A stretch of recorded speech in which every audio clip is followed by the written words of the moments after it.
الحمد لله رب العالمين الذي أرسل رسوله بالهدى ودين الحق ليظهره على الدين كله وكفى بالله شهيدا أشهد أن لا إله إلا الله وحده لا شريك له وأشهد أن محمدا عبده ورسوله اللهم صل وسلم وبارك على سيدنا محمد صلى الله عليه وسلم إمام المتقين وقائد الدعاة المجاهدين وعلى آله وأصحابه أجمعين أما بعد. Sahabul kiram, tuan-tuan imam, tuan-tuan Bilal, pengurusi dan seluruh jawatan kuasa surau Al-Kautsar, muslimin dan muslimat yang dirahmati Allah Subhanahu wa taala sekalian. Alhamdulillah, kita memanjatkan kesyukuran kehadrat Allah Subhanahu wa taala. Dengan izin daripadanya kita dapat sama-sama bertemu dan berhimpun sekali lagi pada malam ini. Mudah-mudahan pertemuan kita diberkati dan dirahmati Allah Subhanahu wa taala. InsyaAllah pada malam ini kita akan sambung lagi perbahasan dan perbincangan kita menggunakan kitab Nasihat Agama dan Wasiat Iman. Dan kita sambung bacaan kita muka surat yang ke-77. Kalau salah tolong betulkan, pasal bulan lepas saya terlupa nak tandakan tajuk. Ada tanda?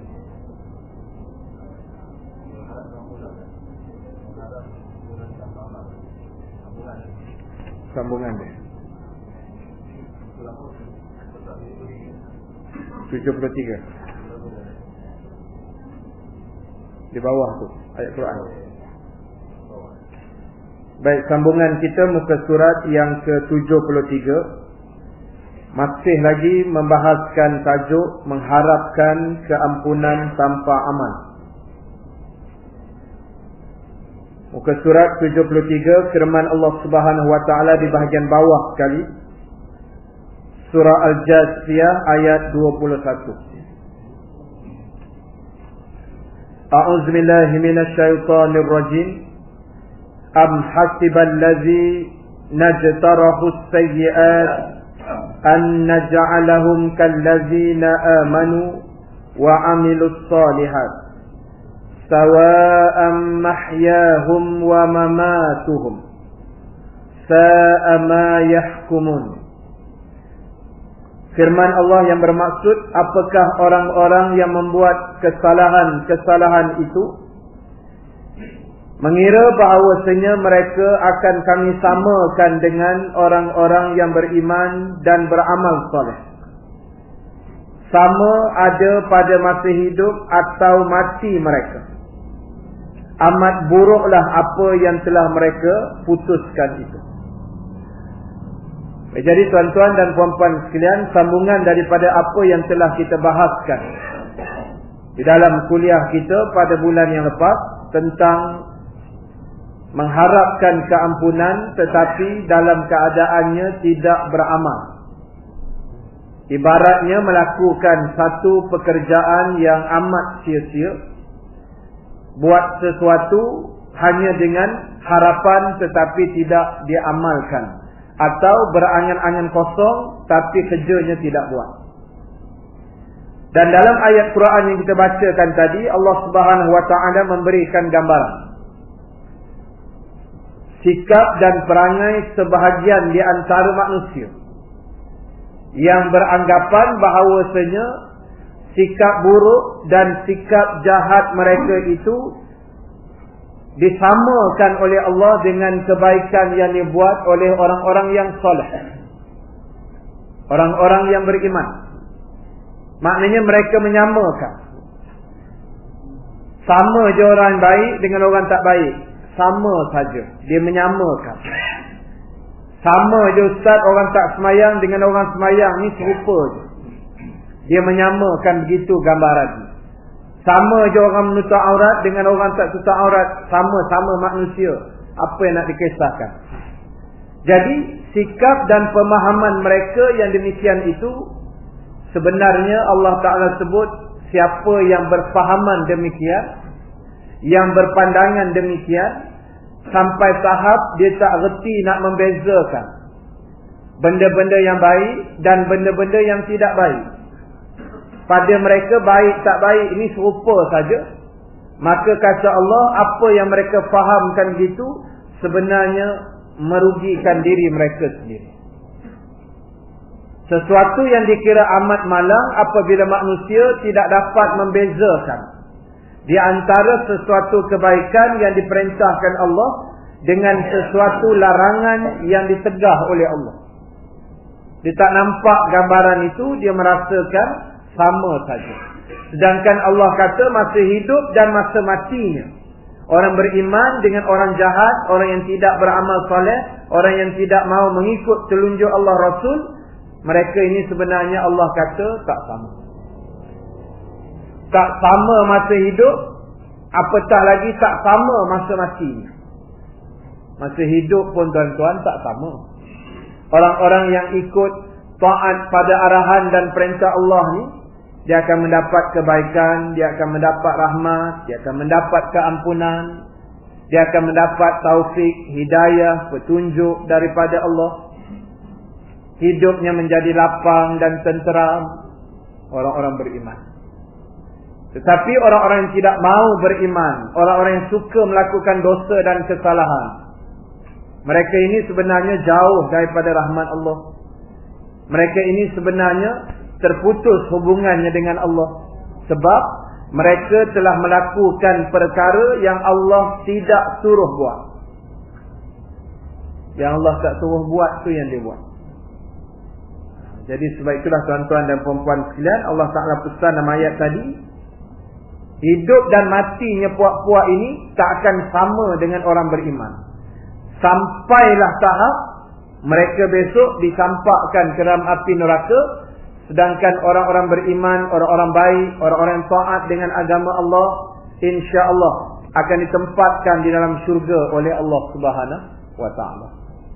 Cuma orang kata perasaan orang-orang yang jahat ini, dia nak menyejukkan hati dia. Dia katalah apa yang dia buat ni sama macam orang beriman.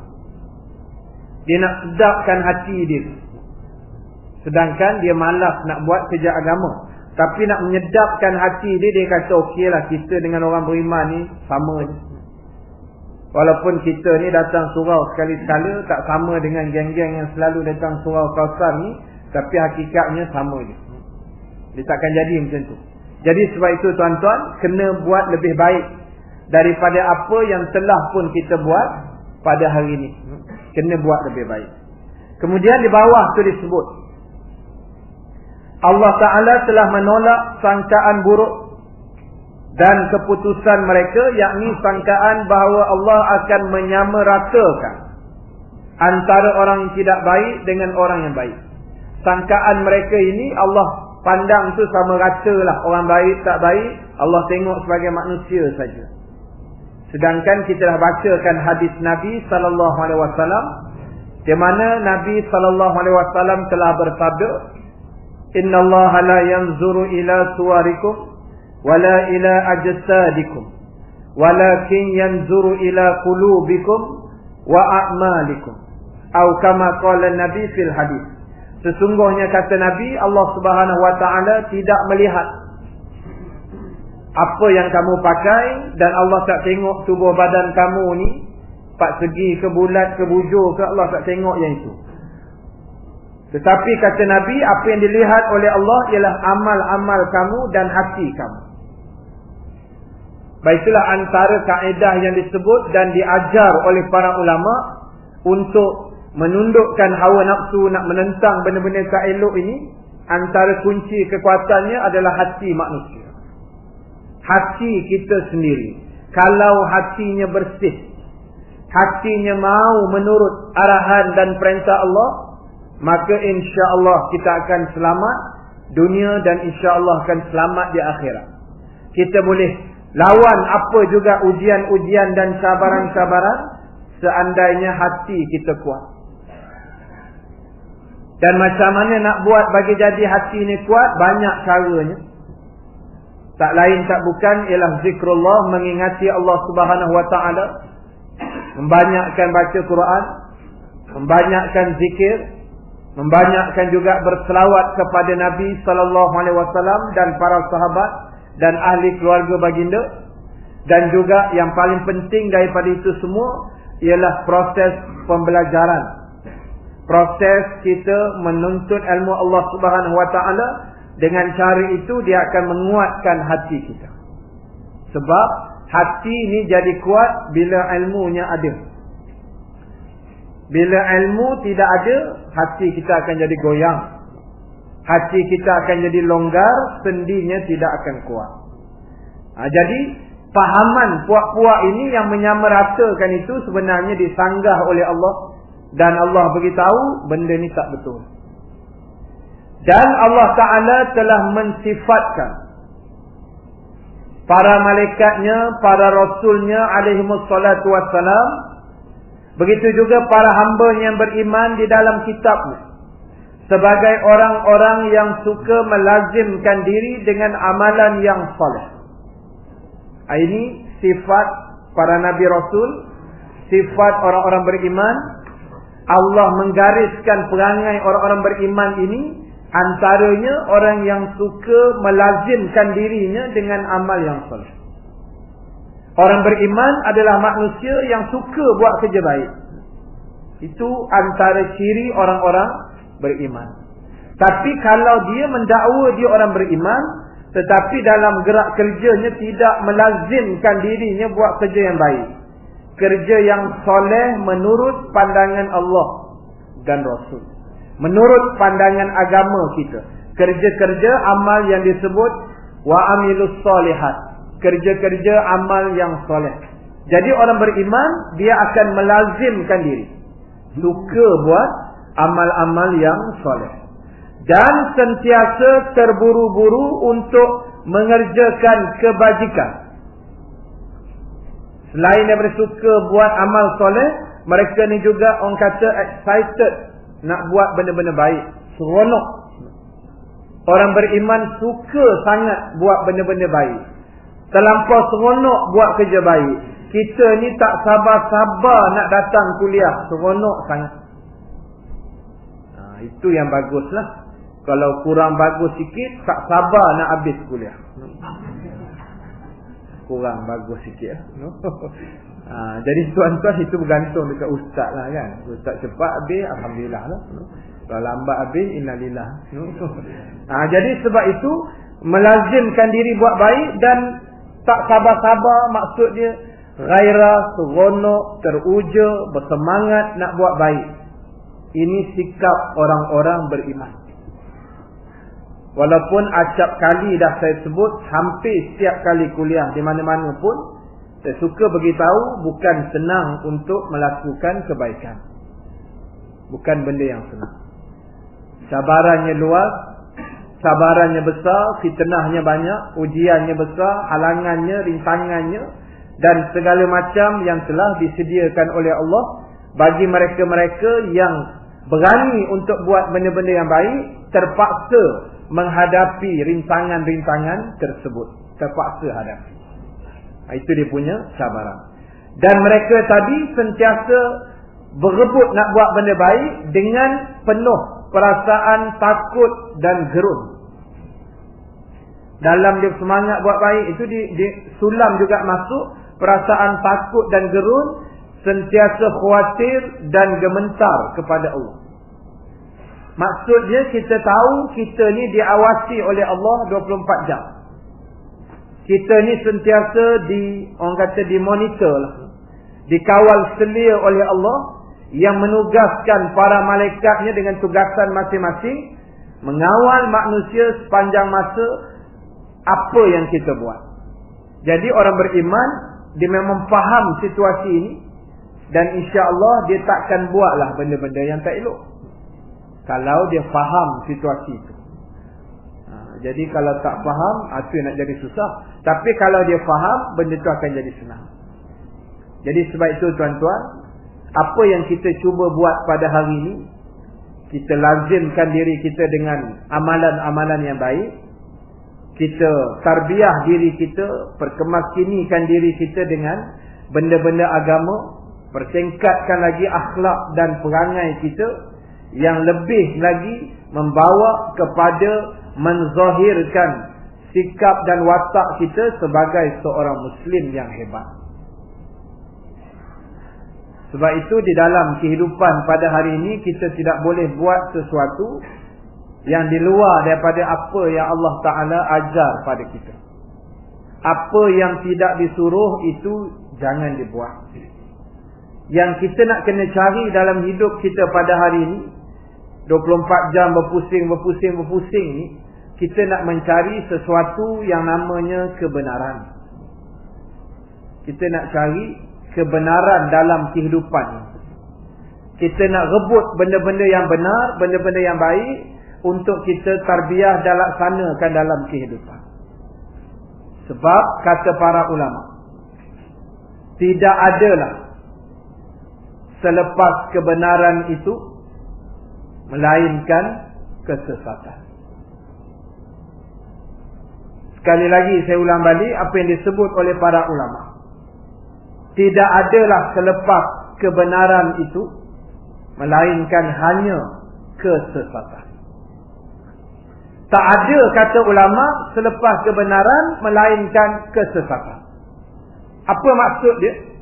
Kalau ada di kalangan manusia hari ini yang dia mendakwa dia tak nak ikut kebenaran itu, itulah sebenarnya, kata ulama, dia telah memilih jalan kesesatan. Sebab tak ada benda dah. Paling tinggi ialah kebenaran. Tolak je kebenaran, habis. Dia akan membawa kepada kesesatan. Dan apa benda kebenaran ini yang selalu kita bacakan firman Allah. Wa qulil haqqu min rabbikum. Katakan olehmu wahai Muhammad, kebenaran itu adalah benda yang datang daripada Tuhan kamu. Apa saja benda, perkara, arahan, peraturan, undang-undang yang datang daripada Tuhan kita, iaitulah Allah Subhanahu Wa Taala, maka itulah, kata ulama, kebenaran yang mesti kita turuti. Wa qulil haqqu min rabbikum faman syaa'a falyu'min. Siapa nak beriman, kata Allah, dipersilakanlah dia beriman. Faman syaa'a falyakfur. Siapa nak lawan, dipersilakan, kata Allah. Tetapi tuan-tuan, ini adalah arahan yang besar yang dikeluarkan Allah, supaya jangan kita pilih kesesatan, tapi pilihlah kebenaran. Tetapi kadang-kala kita dapati segelintir di kalangan umat Islam hari ini yang dia merasakan tanpa dia sedari sebenarnya dia telah berada di satu pintu ataupun di satu ambang kesesatan, tapi dia tak sedar. Lepas itu kadang-kadang bila ustaz-ustaz yang dijemput ceramah bagi kuliah tegur sikit, kadang-kadang dia marah. Dia kata, ustaz ni tuduh-tuduh kami sesat ni. Kami ni semayang ustaz, kami ni puasa, kami pergi haji, pergi umrah, tapi ustaz sedap je mulut tuduh kami sesat. Dia sesat ni tuan-tuan, saya dah sebut dah selalu. Sesat ni, ruang nak jadi sesat ni dia terbuka bila-bila masa saja. Tersilap aja sikit, tergelincir aja sikit, manusia itu pasti akan jadi sesat. Na'udzubillah min zalik. Baik, itu sesat ni tak nanti betul. Yang dia semayang, dia puasa, tu dia bukan sesat, itu betul. Tetapi kadang-kadang ada satu benda, kalau dalam istilahnya dia panggil turning point dia. Dia punya titik pertukaran dia nak jadi sesat tu kadang-kadang dia tak perasan. Kita ambil contoh yang paling senang sekali. Katalah ada satu rombongan bas datang daripada Perlis. Dia datang satu bas rombongan daripada Kanga ke mana? Nak buat lawatan ke Kuala Lumpur. Sebab orang-orang kampung di sana dengar-dengar cerita di Kuala Lumpur ni ada batu nisan. Batu nisan besar tu. Jadi dia nak melawat, tengok jalan kan. Dia nak round KLCC apa semua ni. Jadi daripada Perlis dia naik bas sampai dekat Alostar. Tak sesat. Lalu pula Pulau Pinang, Juru apa semua, tak sesat.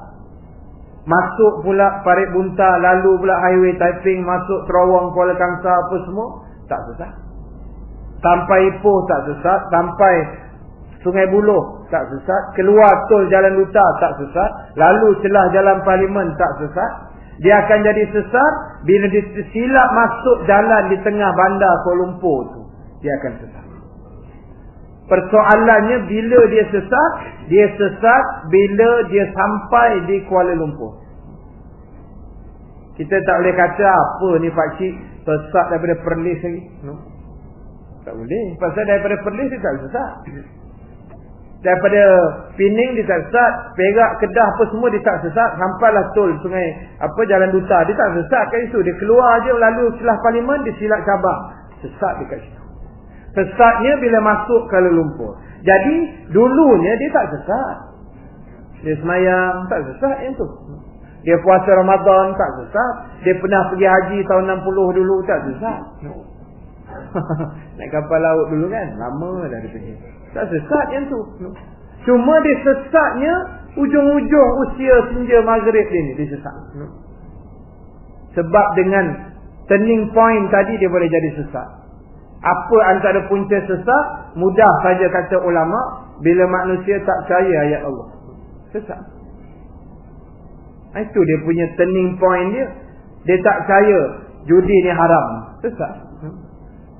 Bukan susah. Mana contoh dia? Contoh paling senang sekali. Sebab ada orang berusaha nak bagi jadi benda tu halal. Lagi teruk sesat dia.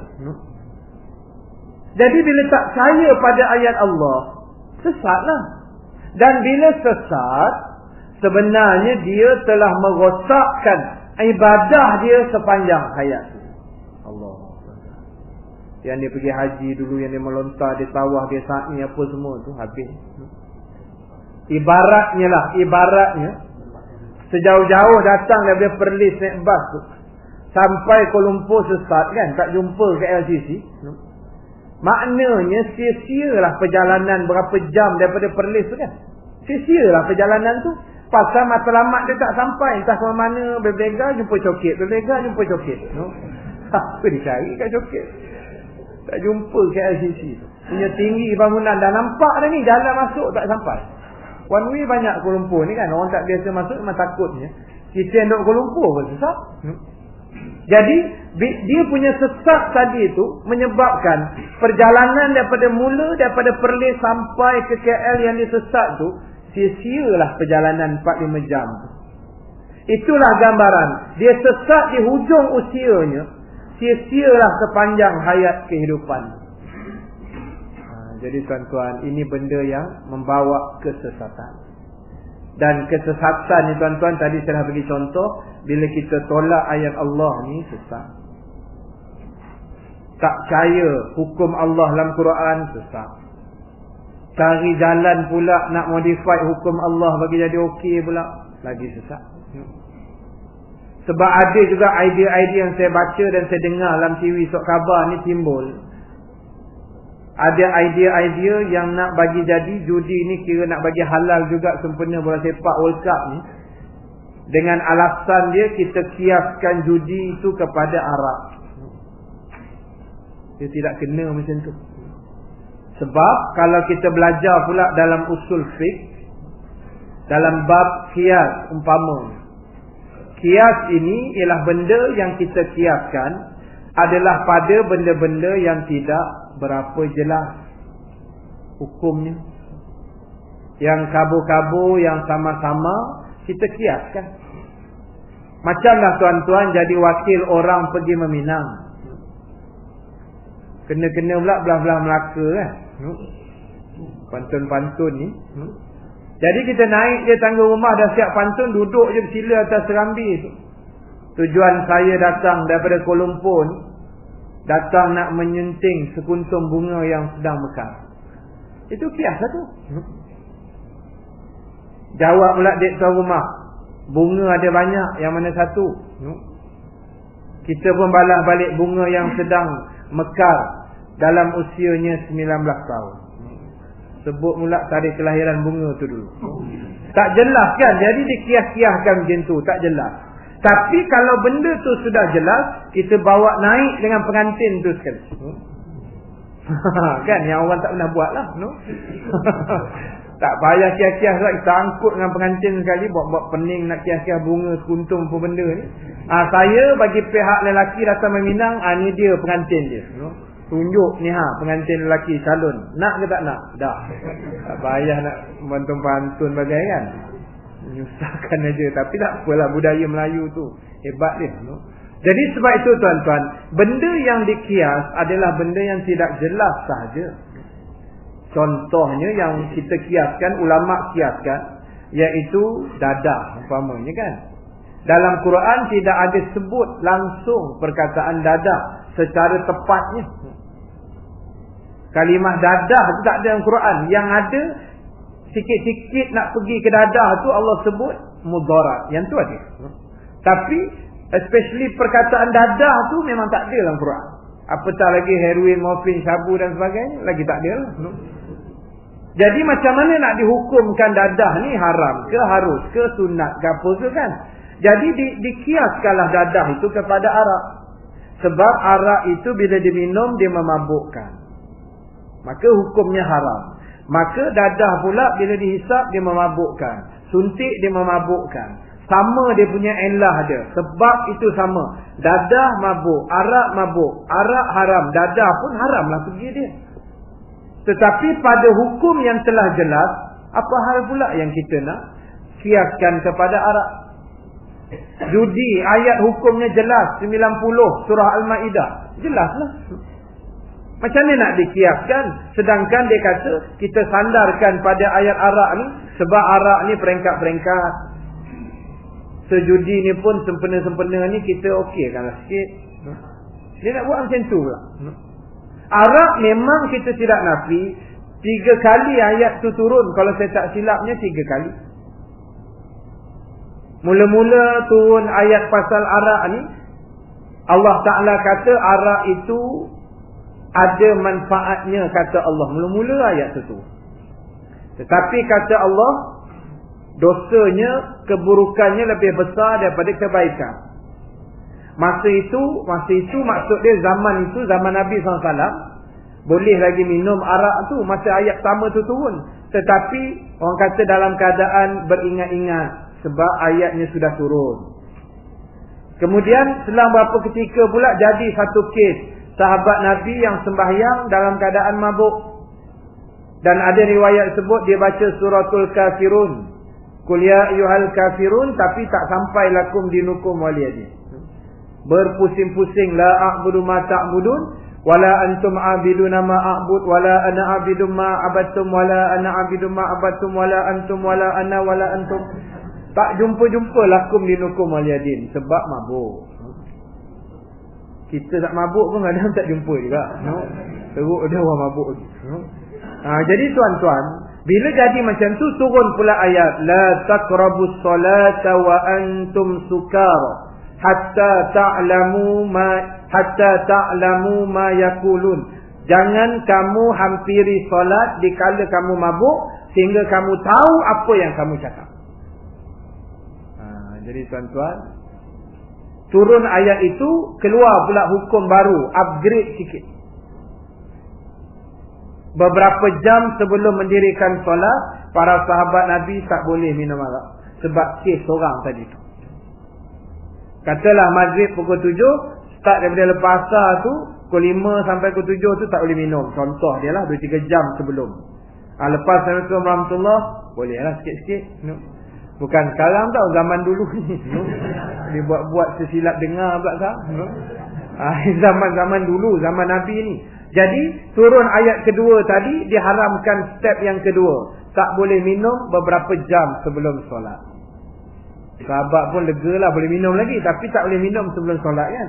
Lepas tu selang ketika turun pula ayat terakhir pengharamannya 90, ayat 90 surah Al-Ma'idah tadi, innamal khamru wal maisiru wal ansab sampai habis. Baru haram secara mutlak, step by step. Turun ayat ketiga tadi tu, step yang ketiga, Nabi wawarkan pada sahabat dan sahabat announcekan pada orang ramai. Sahabat lain pada saat itu yang tengah pegang botol arak, dengar ayat tu turun, campakkan. Yang ada bertong-tong dalam simpanan di rumahnya, dia pecahkan tong arak. Dia pecahkan tong arak itu sebab ayatnya sudah turun. Dan ada yang tengah minum pun masa tu, dah bertakung dah dalam mulut, tunggu nak gelup aja telat. Dengar kata Allah dah haramkan arak, luah balik. Itu sahabat Nabi kuat iman. Kalau kita lah kopek lah. Ni kira Allah Maha Pengampun kan, kira kopek lah. Allah bukanlah kopek tak kopek, dia kopek esok pada muka tu kan. Sahabat Nabi dalam mulut ni, dengar kata haram, luah kumuh-kumuh, jolok bagi muntah balik. Kalau kita pakai telan gitu je lah kan, last call punya ni. Tak adalah apa kan, Allah Maha Pengampun, apalah sangat tu, 3 teguk tu. Banyaklah ujar ni. Jadi sebab itu tuan-tuan, itu arak dia step by step. Sebab apa? Sebab dia benda yang ketagih. Kaitan dia begitu kan, dia dalam tubuh badan jadi ketagih-ketagih. Jadi step by step, ada kaedah yang Allah ajar. Jadi sebab itu bila kita tolak ayat-ayat Allah, dia akan jadi sesat. Dan sebab itu bila kita hidup atas dunia ni tuan-tuan,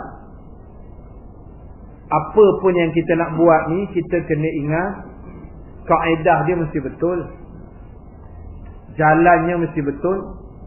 Dan apabila kita melakukan sesuatu mengikut arus perjalanan yang betul, hasilnya pasti cantik.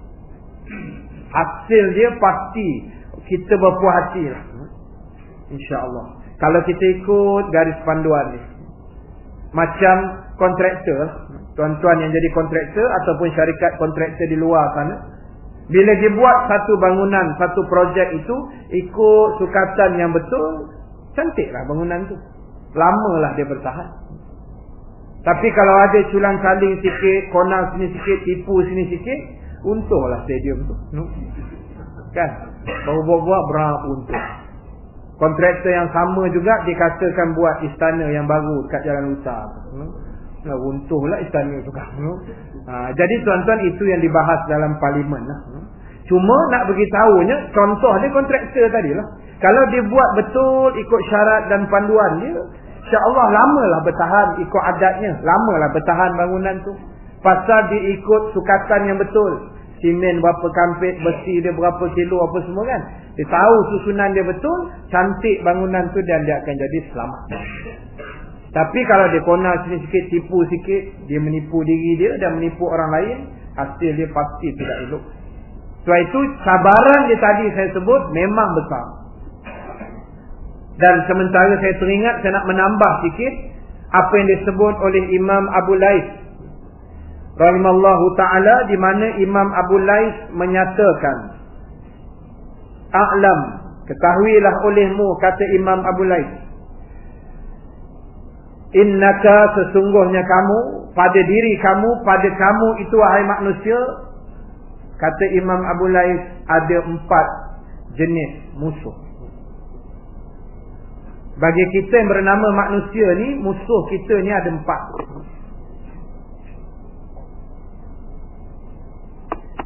Al-awwal, yang pertama sekali, kata Imam Abu Lais, yang di mana kata dia, kamu mesti bersungguh-sungguh, bekerja keras, bermujahadah, bersemangat nak melawan keempat-empat musuh ini, kata Imam Abu Lais. Yang pertama kata dia, musuh kita al-awwal ialah ad-dunya. Dunia yang kita pijak sekarang ini. Sedar atau tidak, sebenarnya dunia ni adalah musuh kita. Dunia ni adalah musuh kita. Sama ada sedar atau tidak sedar. Kadang-kadang kita terfikir juga, habis tu macam mana Ustaz? Kita lahir-lahir je dah ada atas dunia, nak lari ke mana? Memang betul. Sebab ulama-ulama telah menyatakan bahawasanya secara sedar atau tidak, dunia ini adalah barang yang sudah siap. Kita lahir je dah ada, apa nak buat? Benda dah siap. Macam suka dululah, lama saya bagi contoh. Tuan-tuan beli kereta. Kereta ni benda yang sudah siap. Jadi suka tak suka, ambil kunci, bismillah, tawakal, isi minyak, jalan. Minyak dia kuat ke, brek tak makan ke, enjin tak apa-apa ke, kena terimalah tuan yang punya kereta tu dah buat macam tu. Jadi lahir-lahir je dunia dah ada, nak lari ke mana? Tuan-tuan balik cari surat beranak kalau ada. Tengok tempat kelahiran dalam surat beranak tu kat mana dia tulis. Kalau macam dalam surat beranak saya, tempat lahir Kuala Lumpur. Atau nak sedap sikit, KL. Aku orang KL macam main-main lah. Jadi tuan-tuan, tempat lahir saya hospital besar Kuala Lumpur. Kuala Lumpur kat mana? Kat dunia. Tuan-tuan lahir Kuala Kangsar, Kota Baru, Johor Baru. Ada yang lahir di Singapura, dunia. Ada yang lahir di Australia, ada lahir New Zealand, ada lahir di Jerman, ada lahir di Slovenia. Sudah macam World Cup punya pasukan macam tu kan. Ada yang lahir kat Sepanyol, lahir di Brazil, lahir di Argentina. Itu semua dunia tu. Nak lari ke mana? Tempat lahir je, baik kutub utara ke selatan, semua atas dunia. Tak boleh elak punya. Tetapi tuan-tuan, kena terpaksalah bersedia. Sebab memang pun Allah sebut, Nabi pun beritahu, bumi ini adalah tempat ujian. Tempat Allah uji manusia betul-betul. Liyabluwakum ayyukum ahsanu amala. Sesungguhnya kami hiasi di atas dunia ni macam-macam, kata Allah, untuk kami uji manusia ini. Di kalangan kamu, siapakah yang paling baik sekali amalannya? Jadi tuan-tuan, bumi yang kita pijak, ujiannya macam-macam. Saya nak ijah kot mana pun tak perhati sangat nak beritahu tuan-tuan. Tapi bahasa mudah dia, pandai-pandailah tuan-tuan ijah ni. Kan? Pandai kita lah macam mana nak buat. Sebab selalu besarnya ujian dunia ini, sampaikan ada hadis-hadis Nabi SAW yang Nabi ceritakan pasal dunia, sampai Nabi mendahulukan hadis itu dengan bersumpah di atas nama Allah. Sebab Nabi tahu dunia ni memang hebat sabarannya. Nabi kata, fa wallahi mal faqra sya'alaikum. Demi Allah, kata Nabi, bukanlah kemiskinan, kefakiran yang aku takut menimpa kamu. Walakinni akhsha an tubsatad dunya alaikum. Tapi yang paling aku bimbangkan, kata Nabi, apabila dunia dibentangkan di hadapan mata kamu, kama busitat ala man kana qablakum. Seperti mana dunia yang sama yang kita pijak pernah dibentangkan kepada umat sebelum daripada kamu. Fatana fasuha. Lalu kamu berebut-rebut di atas dunia ni, kata Nabi. Kama tana fasuha. Seperti mana umat-umat dulu juga berebut mengambil dunia. Sampai pada tahap tak pedulikan halal haram, siapa punya, orang punya. Akhirnya kata Nabi, fatuh likakum. Nescaya Allah akan membinasakan kamu. Kama ahlakatkum. Seperti mana Allah membinasakan umat sebelum daripada kamu. Baik, itu betul lah Nabi kata dunia ni sedap mata memandang. Kita tengok rumah kita pun kita suka tengok. Rumah orang yang cantik-cantik pun kita suka tengok. Kan, terlalu taman itu, lawa lah rumah siapa lah ni kan. Suka kita tengok. Kereta kita pun kita suka tengok. Kereta orang pun kita suka tengok. Dunia. Tengok, oh lawa lah kereta kawan ni kan. Kita suka tengok. Tak apa lagi, jangan bini kita pun suka tengok. Ya, tu kira-kira berat. Bini orang pun dia suka tengok. Jadi tuan-tuan, itu dunia. Jadi sebab itu dunia ni Allah uji macam-macam harta benda. Apa ramai manusia yang telah tewas dengan harta benda. Kesian, yang saya paling kesian polis lah tuan, polis. Nak mencari geng-geng judi ni. Boleh cakap lah jangan kan. Keluar pula judi haram. Maknanya ada lah judi halal. Kan dalam surat khabar tulis polis berjaya memberkas sedikit perjudian haram bola sepak. Ayat tu jahat tu. Perjudian haram. Memang dah haram kata tulis lah haram. Tapi bila ditulis perjudian haram, bermaksud di sebalik itu ada perjudian halal pula yang berlesen lah. Jadi ini nakalnya pula wartawan-wartawan ni. Jadi sebab itu tuan-tuan, kesian kat polis tak ada kerja lain lah, mencari orang main judi je. Jadi sebab itulah tuan-tuan sekalian, benda ni kadang-kadang orang bukan Islam pula ada pula pemahamannya daripada segelintir orang Islam yang tak faham-faham. Minggu lepas saya pergi Kelang, ada satu urusan sikit. Bunyi macam jauh lah. Gombak pergi Kelang. Tapi saya dah biasa kan. Dia jauh ni taklah rasa jauh sangat. Jumpa satu Cina dalam kedai tu, ada urusan sikit. Cina tu tanya, Haji dari mana datang? Saya kata dari Gombak. Banyak jauh. Saya kata tak jauh. Saya biasa jalan lagi jauh, saya kata. Gombak dengan Kelang saya kata 40 minit. Boleh sampai 45 minit. Habis lewat kalau jam sejam. Lepas tu saya tanya dia, you tahu Gombak kat mana? Pernah pergi Gombak? Dia kata tak pernah pergilah, jarang-jarang. Itu Gombak dekat kaki Genting Highland. Cina tu tanya saya lah. Saya kata bukan, Gombak ni dekat Batu Kit. Bukan kaki Genting Highland, dekat Batu Kit. Dia sebut Genting Highland tu, saya cocok lah soalan sikit. Saya kata you biasa pergi ke Genting Highland? Oh, dia kata itu tak bagusnya tempat. Saya kata bagus apa, sejuk-sejuk. Ini Kelang pun banyak panas. Sana you naik boleh sejuk-sejuk, ada apa, kabut semua kan, udara pun sihat. Saya kata memang itu memang bagus, tapi yang tak bagusnya itu sana banyak orang main judi. Saya kata, dia kata pula kawan-kawan saya banyak sudah habis wang itu main judi. Saya cucuk lagi, you tak main ke judi? Apa dia jawab tuan? Dia jawab apa? Dia kata tak boleh Haji, itu judi haram.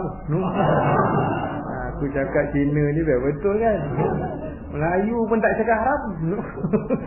Dia pula cakap, ini judi haram. Kata dia, saya kata baguslah kau, jangan kau pergi main judi tu kan. Dia lah faham daripada segelintir orang Melayu yang tak faham. Jadi tuan-tuan, dunia ni Allah uji dengan harta. Allah uji dengan anak pinak, suami isteri. Allah kan, bergaduh-gaduh, bercerai-berai. Yang keluar surat khabar, tepak bini, terajang bini. Adalah juga kita baca hati-hati sebab cerita macam-macam kan. Jadi tak baguslah, itu dunia. Termasuk juga ujian kuasa dan pangkat. Dunia. Kita nak berkuasa ni kan dunia. Tuan-tuan, akhirat besok Allah. Dunia akhirat pun Allah Maha berkuasa kan. Tapi nak rasa pegang kuasa ni dunia. Akhirat nak boleh buat apa kita. Jadi dengan kuasa yang kita ada hari ni, yang kecil pun ujiannya besar. Jadi AJK surau, AJK masjid, pengurusi surau, nazir masjid. Ujian besar. Apatah lagi up sikit jadi DO. Pegawai daerah lagi pening kepala. Naik sikit jadi exco kerajaan negeri Selangor. Lagi pening kepala. Naik lagi sikit berkuasa jadi MD Selangor, lagi pening. Besar lagi sikit jadi menteri-menteri kabinet, pening kepala. Naik sikit lagi jadi Perdana Menteri, lagi pening. Sampai nak buah nama kucing pun tak tahu. Pening kepala. Beli dah kucing tapi buah nama pula tak tahu nak pilih. Kucing Parsi tu. Saya ada satu nama tapi tak boleh beritahu lah, bahaya nama tu. Tak sesuai. Jadi sebab itu tuan-tuan, kuasa tu kan diuji macam-macam. Jadi bila Allah Ta'ala buat bumi ni untuk kita, bumi ujian, kita nak lari tempat lain tak boleh dah. Takdirnya semua lahir atas bumi, belum ada makhluk yang lain lahir luar daripada bumi. Dan kajian-kajian saintis-saintis dan ahli geografi juga mengesahkan lagi ayat-ayat Allah ini, mengatakan dalam banyak-banyak planet yang ada di atas cakrawala ini, bumi sahaja planet yang dianggap paling sesuai untuk didiami oleh mana-mana makhluk yang bernyawa. Allah buat, dia tahulah. Dan hujah tu dikuatkan dengan kajian saintis. Sebab mereka kata di bulan tak apa sesuai duduk. Oksigennya kurang, gravitinya kurang. Tarikan graviti di bulan hanya 1/3 saja daripada graviti bumi. Baik itu tuan-tuan boleh bersila elok-elok melekat di atas sejadah kapet ni sebab gravitinya kuat, cukup. Tapi kalau situasi macam ni di bulan, kita akan dapat macam ni. Tak dapat. Kopiah pun terbang, ustaz pun berpusing ke belakang ke bawah, kitab entah ke mana lepas. Kan? Tuan-tuan pun tersangkut kat kipas tu. Apa nak kuliah macam tu? Jadi kalau nak duduk di bulan tak sesuai. Sebab itu saya dah sebut dah dulu, di bulan ni orang jalan loncat-loncat je. Pasal graviti tak cukup. Bumi graviti cukup, kadang-kadang melompat. Pasal graviti dah tak cukup. Itu yang kadang-kadang keluar melompat tu pasal graviti entah ke mana habis kan. Graviti dah tak ada kat. Jadi sebab itu tuan-tuan, tak sesuai. Ada pula satu planet lain, entah nama apa saya tak ingat. Lagi tak sesuai. Saintis kata kalau landing je kapal situ, turun buka pintu kapal, pijak je atas planet, beku tu. Napas tidak, apa tidak, mati beku je. Pasal planet tu terlampau jauh daripada sistem matahari. Dia sejuk je kat situ. Jadi nampak-nampak yang sesuai ni bumi. Jadi tuan-tuan, bersyukurlah Allah dah bagi ni. Cuma kaedah pelaksanaan kesyukuran tadi. So yang pertama tuan-tuan, kata Imam Abu Lais, dunia ni musuh kita. Yang kedua dia kata adalah nafsaka. Musuh kita yang kedua adalah nafsaka, diri kamu sendiri. Diri kita sendiri adalah musuh kita. Jadi tuan-tuan, macam mana diri kita ni boleh jadi musuh? Bila jiwa kita, roh kita tak mau ikut apa yang Allah Ta'ala cakap. Bila tak mau ikut. Allah kata solat, dia tak mau solat. Ketika itu, diri kita akan jadi musuh kepada kita sendiri. Dalam keadaan orang tidak sedar. Allah kata puasa Ramadan, dia tak mau puasa. Allah kata haji, dia tak mau haji walaupun duitnya cukup. Jadi tuan-tuan, ini musuh kepada diri kita. Baik itu bila kita dah duduk dalam bulan Rejab ini, kita kena sedarlah tuan-tuan. Saya tulis dalam website saya, rahimnasir.com. Kalau rajin boleh buka lah, kalau tak payah. Saya tulis dalam rahimnasir.com tu, saya tulis adalah artikel-artikel, kadang saya tulis, kadang merapu sikit dalam tu saya tulis kan. Dia tulis serius pandai sangat tak lah, tapi boleh lah sikit-sikit. Mana yang relevan sesuai kita masuk, yang teringat kita masuk. Campur-campur lah, politik ada, agama ada, teknologi ada, semua ada lah dalam tu. Jadi saya tulis malam semalam, saya masukkan satu entry dalam tu. Tajuk dia pun saya tak apa ingat lah, tapi lebih kurangnya Rejab petanda hadirnya Ramadan. Lebih kurang macam tu lah cerita dia. Jadi saya masukkan sikit dalam tu. Dalam website saya tu saya tulis sikit dalam tu. Nak ceritanya apa tuan-tuan? Bila sampai bulan Rejab, kita dah separuh Rejab dah ni. Sedar tak sedar ni kan? Dah separuh dah ni. Maknanya Ramadan lagi sebulan setengah. Dan sebenarnya dengan hadirnya Rejab itu adalah isyarat awal, remind tentang Ramadan. Bila sebut Rejab, maknanya kita dah dekat benar dengan Ramadan. Signalnya Allah dah bagi. Macam kita lah nak masuk simpang. Simpang lagi 20 meter dekat depan. Signal dah bagi siap. Memang macam tu undang-undang jalan rayanya. Bukannya dah kena lipat baru bagi signal. Tu nak kena maki dengan orangnya nanti tu. Jadi 2-30 meter lagi dah nampak. Oh depan tu simpang Surau Kausar. Itu signal lah kiri, signal lah kanan. Bukan signal tu terus masuk. Signal tu isyarat awal. Simpangnya depan lagi. Rejabnya awal, Ramadannya sebulan setengah lagi. Tapi Allah bagi signalnya dulu. Allah bagi signal dia. Sebelum kita terkejut, jaga-jaga tengok anak bulan, tahu besok dah puasa kan. Allah bagi isyaratnya dulu Rejab. Patut dihantar pula sebulan lagi Syakban. Nak bagi kita bersedia. Sebab kalau silap percaturan, nanti ada manusia yang perangainya tak ubah-ubah Ramadan setiap tahun. Akhirnya dirinya menjadi musuh kepada dirinya sendiri. Contoh yang pernah dan selalu kami Ustaz bawa sepanjang Ramadan, Kalau musim-musim tazkirah tu kan, selalu sebut. Ada orang yang boleh bangkit sahur, tapi subuh tak semayang. Berlambak. Allah Tuhan. Dalam keluarga kita pun kadang-kadang ada benda ni kan. Berlambak ada. Sahur beria benar bangkit 4.30, 5. Kenyang-kenyang 3 kali tambah sampai pagi tu. Orang makan sahur mana pernah tambah. Turunan jin ke apa aku tak tahulah kan. Mana ada orang bangkit sahur boleh makan selera kan. Nak makan pun termenung atas meja tu dulu 5 minit kan. Bini dah bising, bang imsak dah nak habis dah ni, makanlah cepat. Tak apa yang di feel, nak dapat feel mood. Nak dapat mood nak suap tu tak sampai tu termenung 5 minit. Tiba-tiba ada orang boleh tambah 3 pinggan sahur ni, aku tak faham. Kan selera betul dia berbagi tu. Jadi tuan-tuan, sahur boleh bangkit, subuh tak semayang, tak solat, apa hal? Yang jadi musuh lah tu. Buka puasa semangat, maghrib tak semayang, isyak tak semayang, tarawih depan sekali. Mazhab mana pula ni? Selawat kan main kuat, cicak tengok dia datang pun cicak dah takut lah. Dia ni kalau selawat kan runtuh sini biar aku lari, cicak pun tahu. Dia hari macam ni tak, dia dah hari Ramadan je. Sekarang dia belum datang lagi. Dia tengah Isra' ni tak turun-turun lagi. Jauh benar Isra' merah dia tu kan. Jadi tuan-tuan, dekat Ramadan baru dia landing, lambat. Nabi satu malam je. Dia 2-3 bulan Isra'. Jadi sebab itu tuan-tuan, fahaman itu. Ada yang Ramadan 13 jam boleh puasa tapi aurat tak jaga. Pergi pasar Ramadan yang meniaga, tengoklah macam mana kan. Ada yang boleh puasa zakat lah tak bayar, banyak pula komplain ni. Mahal lah RM7 apa ni ustaz? Mencekik darah aja ni. Bukan hari-hari kau bayar zakat, setahun sekali pun bising. Jadi tuan-tuan, ini nak jadi musuh. Dia akan menjadi musuh pada diri kita sendiri. 2. Yang ketiga kata Imam Abu Laith, syaitan wal jin. Menjadi musuh juga kepada kita jin dan syaitan, ataupun syaitan dan jin.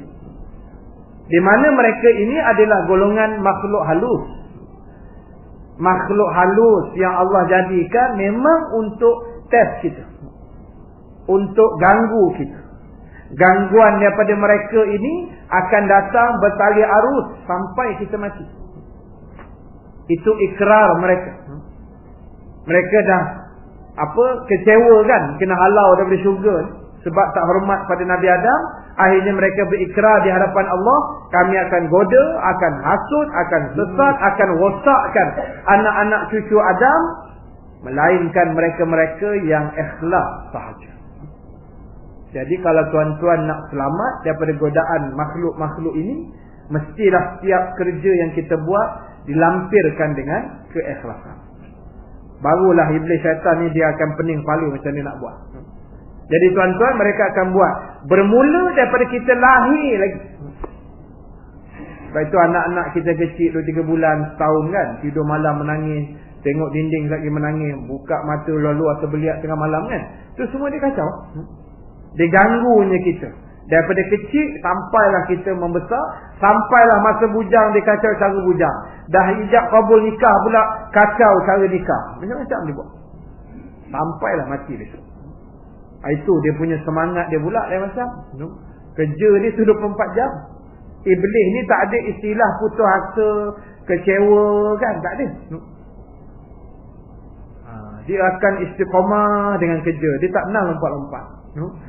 Iblis dia memang bagus. Bagus dari sudut tu lah. Mana istiqamah kerja dia tu. Fokus saja kerja dia kan. Kacau-kacau je kerja dia, tak akan buat kerja lain lah. Jadi sebab itu tuan-tuan, itu yang ketiga. Akhir sekali yang keempat, iaitu syaitanul ins. Itu yang keempat.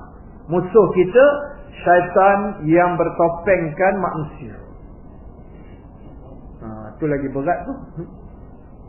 Tu yang orang kata perangai macam setan, itulah dia tu. Muka memang manusia, perangai itu macam setan. Bunyi dia kasar sikit kan, tapi memang macam tu lah. Kita nak fahamkan syaitan topeng manusia ni kan payah lah nak faham topeng-topeng ni. Kita buang perkataan tu, kita tukarkan ayat dia, manusia yang perangai ni macam setan. Itu musuh kita. Depan kita baik, senyum-senyum, belakang ni dia cengih kita tuan, mati je. Berlambak ada manusia macam ni, kita pun kena, tuan-tuan kena, saya pun kena, semua dah rasa kan.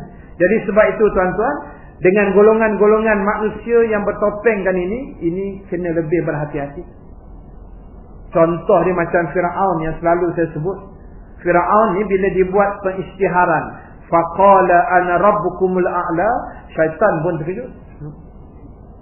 Bila Firaun buat pengisytiharan, dia kumpulkan rakyat Mesir, dia kata akulah Tuhan yang paling tinggi. Terkejut iblis. Datang pula berduyun jumpa Firaun selepas itu. Wahai Firaun, apalah kau buat ni? Kami iblis pun jahat ni, makhluk paling jahat kami ni, tapi tak berani jadi Tuhan. Kamu manusia tak tahu jom pangkai esok-lusa dah nak mampus dah ni kan. Tahu-tahu berani pula dabik dada jadi Tuhan, mengakui dia Tuhan paling tinggi. Hari ni kami pun kalah. Kalah iblis. Perangai kita ni boleh mengalahkan iblis tu, punya teruk kita ni. Teruk daripada iblis lagi. Jadi sebab itu tuan-tuan, buangkan perangai-perangai tak baik. Watak-watak iblis ni jangan ada dalam diri kita. Watak-watak syaitan ini jangan ada. Perangai-perangai penyamaran itu jangan ada. Penyamaran. Sebab syaitan kan dia suka menyamar. Dia jumpa Nabi, dia menyamar. Jumpa orang tu dia menyamar. Dia menjelma, dia menyamar, dia menjelma. Dia memang itu je kerja dia. Sebab memang mereka ini Allah Ta'ala ciptakan untuk sebagai salah satu alat test manusia. Allah test ni kan macam-macam sudut. Allah test kita dengan kebaikan, Allah test kita dengan kejahatan, Allah test kita dengan ahli keluarga kita, Allah test kita dengan kawan-kawan, dengan jiran, dengan harta benda, dengan ustaz, dengan anak murid. Allah test semua benda. Termasuk dengan iblis, dengan syaitan. Allah uji. Jadi kerana itu tuan-tuan, kena ubah benda-benda yang tak baik yang ada dalam diri kita.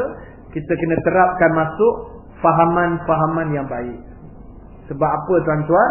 Sebab kita nak perkara-perkara kebaikan ini akan terus berjalan. Seperti mana yang pernah saya nyatakan, kalau tak silap, pada bulan yang lepas saya sebut, buatlah sesuatu kebaikan yang terus hidup walaupun kita sudah mati. Kita kena buat satu kebaikan yang terus hidup walaupun kita dah mati. Sebab itu biarlah kita createkan benda-benda yang baik masih hidup, supaya masa matinya kita tuan-tuan, benda yang kita buat masih hidup tu dia akan terus hidup, pahalanya masuk dalam tubuh. Yang tuan-tuan pergi ziarah almarhum Ustaz Hasan Syukri hari tu kan, pergi ziarah dia, tengok semayangkan jenazah dia ke bumi kan, apa semua sekali tu. Cuba tengok kebaikan yang dia buat, yang berjalan terus hidup. Selagi mana undang-undang perlembagaan itu dipakai, ada saham di dalam tu, hidup dia, pahala itu masuk. Sehingga kita baca cerita sejarahnya, bendera tu pun dia yang ukirkan dan corakkan warnanya tu. Hijau dengan putih tu kan, warna tu cantik. Pada kita lah, pada sebagian orang dia peding kepala dia tengok. Kan? Tapi tak apa, orang kerja Petronas lagi bagus hari-hari tengok warna tu. Jadi tuan-tuan, cuba yang pahala tu selama mana bendera tu dipakai. Ni kawan dah meninggal lah 2 minggu lepas kan. Pacak bendera. Setiap kali pilihan raya pacak lah bendera tu. Itulah bendera, tak tukar-tukar pun. Sampai kiamat lah kot, kalau tak ada apa perubahan kan. Kalau perubahan kot dia bertukar tu cerita lain. Tapi kalau tak bertukar selama berpakai berpuluh tahun, pahala nak masuk. Sebab itu betul lah Nabi cakap, mati itu kadang-kadang sifatnya mengejut. Nabi kata mati itu mengejut. Tak ada signal, kadang-kadang pak mati terus. Jumpa dalam surau maghrib macam ni kan, lepas isyak dengar-dengar mati. Tanya yang mana satu tu yang gelak kuat. Dia mati dulu. Dah tak berani nak gelak dah kan. Jadi tuan-tuan, takut pula mati. Jadi tuan-tuan, saya ingatlah last saya jumpa dengan arwah Ustaz Hasan Syukri ni kan. Saya pergi umrah bulan 4 hari tu ni. Masa tu sibuk Ulu Selangor punya pilihan raya kecil masa tu kan. Kebetulan takdir Allah satu hotel di Mekah, seminggu saya dengan dia, satu hotel, satu floor tingkat 6. Satu floor, saya ujung ni, di ujung sana bilik. Setiap kali turun pergi semayang jumpa, saya akan duduk di lobi tu, buka internet kat situ kan. Dia datang jumpa, "Ustaz, apa cerita Ustaz? Saya punya Ulu Selangor." Saya tukang syarah pula kat situ. Borak-borak, lepas tu pergi ziarah sekali, dapatlah ada keping gambar kenangan saya berdua dengan dia di Muzium Makkah masa tu. Saya pun tak tahulah kan, memang saja tangkap gambar. Kita pun tak tahu siapa nak mati dulu ni kan. Tangkaplah gambar. Jumpa nak beri kata, "Syekh, kau tangkap gambar aku dengan Ustaz Hassan, kan senang nak jumpa ni. Walaupun duduk belakang rumah je kat Gombak tu kan. Tapi dah terjumpa di Mekah ni, tangkaplah gambar." Adalah kenangan kan. Jadi tuan-tuan dia dengar Pak meninggal, habis. Tapi yang kita nak, walaupun jasad kita mati dikebumikan, tapi pahala tu terus hidup. Itu kena fikirkanlah cara dia. Jadi tuan-tuan, akhir sekali saya nak sebut sebagai kesimpulan kita ayat surah Al-Anbiya, insya-Allah yang tu kita akan bahas dan kita bacakan pada bulan depan dengan izin Allah Subhanahu Wa Taala. Pasal dalam 9.30 nanti ada pula kuliah lain, bukan saya lah, ada siapa yang ada free boleh datang. Pejabat di Seri Gombak sana ada kuliah haraki sikit lah, yang akan disampaikan oleh Ustaz Saluddin Nasir. Macam kenal juga Ustaz tu. Jadi tuan-tuan, insya-Allah kita berhenti takat ni dulu. Dan sebagai kesimpulan, yang pertama sekali, kita kena sentiasa mengikhlaskan diri dalam semua amalan. Semua gerak kerja kita kena ikhlas. Dan yang kedua tuan-tuan, kita kena aturkanlah program-program yang baik seperti ini diteruskan dan diajak kepada golongan-golongan lain yang masih jauh daripada rumah Allah Subhanahu Wa Taala. Baik, jadi sekali lagi jutaan terima kasih pada tuan-tuan dan puan-puan sekalian yang sudi hadir pada malam ini. Mudah-mudahan majlis kita diberkati Allah Taala. Dan sebelum saya tangguhkan majlis, ada 1, 2, 3 pengumuman yang saya nak kongsikan dengan tuan-tuan. Yang pertama tentang jualan yang saya bawa sedikit pada malam ini, lebih kurangnya nak sama macam bulan lepas. Yang pertama, air penawar Ustaz Hanif tu lah, daripada Madrasah Zubaidiyah tu, yang sebotol harganya RM3. Ada saya letakkan belakang kereta saya atas meja tu. Untuk tuan-tuan mana yang dah habis nak tambah-tambah air tu boleh ya. Untuk pendengar hati apa semua yang pernah saya ceritakan bulan yang lepas. Dan yang kedua, ada sedikit lagi kuih, dia panggil kuih hapam gula hangus lah.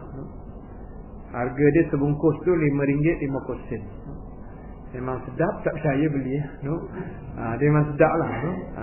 Ada lagi balance sikit yang saya jual tengah hari tadi. Dan yang ketiga, yang berikutnya ada buku ni. Saya tak tahulah ada ustaz dah bawa belum. Harga dia RM10. Ini juga untuk sumbangan kepada Madrasah Zubaidiyah. Tajuk dia golongan yang dijamin bebas daripada api neraka. Buku ni sebenarnya ditulis oleh tuan guru kita yang besar juga di Nusantara ni, Syekh Nuruddin Banjari. Kan biasa dengar juga kuliah dia, kami di Mesir dulu biasa mengaji dengan dia lah.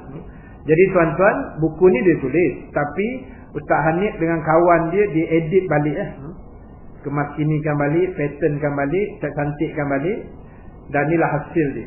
Cuma buku ni saya nak beritahu pada tuan-tuan, sebenarnya lebih dalam dini, sebenarnya lebih berbentuk amalan. Jadi amalan ni kalau kita amalkan elok-elok, insya-Allah kita akan bebas daripada api neraka. Dia lebih bentuk amalan. Dan ada tadi saya jual dekat kuliah muslimat kan, ada muslimat komplain, dia kata, "Ustaz, asal buku ni simple je." Dia buat apa pun dia mesti ada komplain. Dan saya kata, kalau tebal karang kan tak baca pula. Simple macam ni kan, simple je buku dia. Sebab amalan bukannya nak berat sangat. Saya kata, akak tak tahulah, akak nak beli, akak beli. Saya tak tahu nak kata simple ke apa, tapi akak nak, akak beli je. Simple tak simple, itu saya tak tahu kan. Jadi tuan-tuan, memang dibuat nampaknya simple sikit, tapi eloklah untuk kita amalkan. Dan bagusnya pula amalan ini disandarkan kepada Al-Quran dan Sunnah. Bukanlah amalan memang mereka mengarut tak itu arah je. Ada sandaran. Jadi kita lebih confident. Itu yang pertama pengumuman saya tentang jualan-jualan. Yang kedua adalah reminder saja untuk peringatan kita bersama. InsyaAllah esok lusa hari Sabtu 26 hari bulan ada gerhana bulan. Pada kita yang masih belum tahulah. Dan jadi kami daripada pihak Masjid Surau dan Negeri Selangor khususnya, wilayah pun sekali lah, dapat arahan dah untuk buat semayang sunat gerhana bulan tu dengan khutbahnya sekali.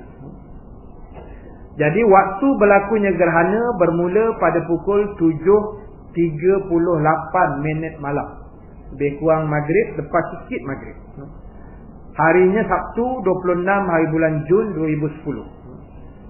Gerhana akan bermula 7.38 sampailah tepat pukul 9 malam. Jadi masa dia tak panjang sangat. Dan mengikut hukum dalam fiqh, sunat buat sembahyang sunat gerhana bulan atau matahari, tempoh masanya sepanjang gerhana itu berlaku. Sebab dia adalah sembahyang sunat yang bersebab. Hilang sebab, tak adalah sembahyang sunat tu. Kan? Dia sebab dia apa hang kau sembahyang ni? Sebab gerhana. Mana gerhana dah habis kau sembahyang ni, sembahyang apa pula? Dia tak jadilah sembahyang gerhana, pasal gerhana dah habis. Jadi kalau macam saya lah, malam tu jadual saya di Kelang sana lah, Taman Seri Andala sana. Jadi saya dah telefon AJK Surau, saya kata saya akan datang malam tu tapi tak ada kuliah. Dia kata apa hal Ustaz, mengajuk ke apa? Bukan mengajuk, ni saya kata pasal nak kena buat sembahyang gerhana malam. Jadi kita buat sembahyang sunat gerhana bulan, kemudian khutbah gerhana. Kalau ada masa kuliah, kalau tak ada kita balik lah lepas tu. Habis ya. Dan kaifiat dia ada dua. Kaifiat cara buat sembahyang sunat gerhana bulan ni atau matahari dia ada dua lah. Ini ringkas saja, detail tentang rujuk kitab fiqh. Pertama, kaedah yang paling sempurna, iaitu sembahyangnya tetap sama 2 rakaat. Tapi tuan-tuan untung pasal makmum. Dia nak pening sunat gerhana ni imam. Makmum tak apa, adaan makmuman lillahi ta'ala, habis cerita. Imam 3 ke 5 ikut ajalah kan. Tapi yang nak pening imam. So kaedah dia 2 rakaat. Cara paling sempurnanya ialah rakaat pertama imam akan baca surah. Dan surah tu dia baca kuat macam maghrib isyak sebab malam kan. Kita ikut kaedah tu. Kemudian selesai Fatihah imam akan baca surah. Dan afdalnya Al-Baqarah. Kena yang itu, kita pula gerhana lepas tu. Ya apa pula imam ni tembak Baqarah malam ni kan. Sunat dia memang itulah surahnya, Baqarah, Ali Imran yang depan-depan yang besar tu. Imam pun tak hafal. Saya pun tak hafal, imam kita pun tak apa nak hafal sangat kan. Hafalillahi ma tahlil tu aja. Okey ya. Jadi bawalah mana surah yang kita hafal sudah. Surah Al-Azim pun okey kan, pasal waktu dia singkat. Jadi imam akan baca Fatihah rakaat pertama, lepas tu baca surah. Lepas tu akan rukuk. Kan? Lepas rukuk tu naik balik tu imam akan sebut Allahu Akbar.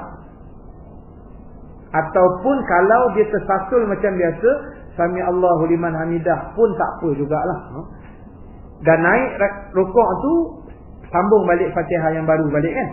Baca balik Fatihah, imam akan baca, dia akan baca balik surah yang lain, kemudian baru rukuk macam biasa balik, lepas tu Sami Allah baru sujud. Lepas tu naik balik Fatihah, surah, rukuk, tegak rukuk balik, Fatihah, surah, rukuk balik, baru sujud balik 2 kali. Yang ditambah rukuk saja. Sujud tak tambah. Sujud macam biasalah, 2 kali 2 kali. Jadi bezanya ialah tiap rakaat itu 2 kali Fatihah, 2 kali surah, 2 kali rukuk. Itu yang paling sempurna lah. Tetapi kalau simple punya boleh, macam kita semayang sunat biasa saja. Fatihah, surah, rukuk, sujud, naik balik, Fatihah, surah, rukuk, sujud. Itu saja. Itu hanya remind saja. Kok lah kan. Jadi malam tu elok kita datang ke masjid. Dan kalau tak keberatan, kita boleh buatlah. Hari sebulan lah. Kalau tuan-tuan nak buat kuliah pun tak apa. Tapi dah benda tu berlaku kan. Eloklah kita ambil sempena tu. Pasal dia bukan jadi tiap-tiap tahun, tiap-tiap hari kan. Dia berapa kali je. Jadi itu yang kedua lah. Dan pengumuman saya yang terakhir sebagai perkongsian sajalah. InsyaAllah pada hari Rabu minggu depan 30 hari bulan Jun bertempat di surau Bukit Mulia, Bukit Antarabangsa. Untuk naik Bukit Antarabangsa tu kan, naik tu masuk kanan tu ada satu surau dekat tepi macam nak tasik sikit tu. Dia bukan tasik lah, macam ada kolam apa belakang tu kan, surau atas bukit. Jadi 30 Jun hari Rabu minggu depan, insya-Allah kalau tentu ada kelapangan lah, boleh datang selepas maghrib. Kita ada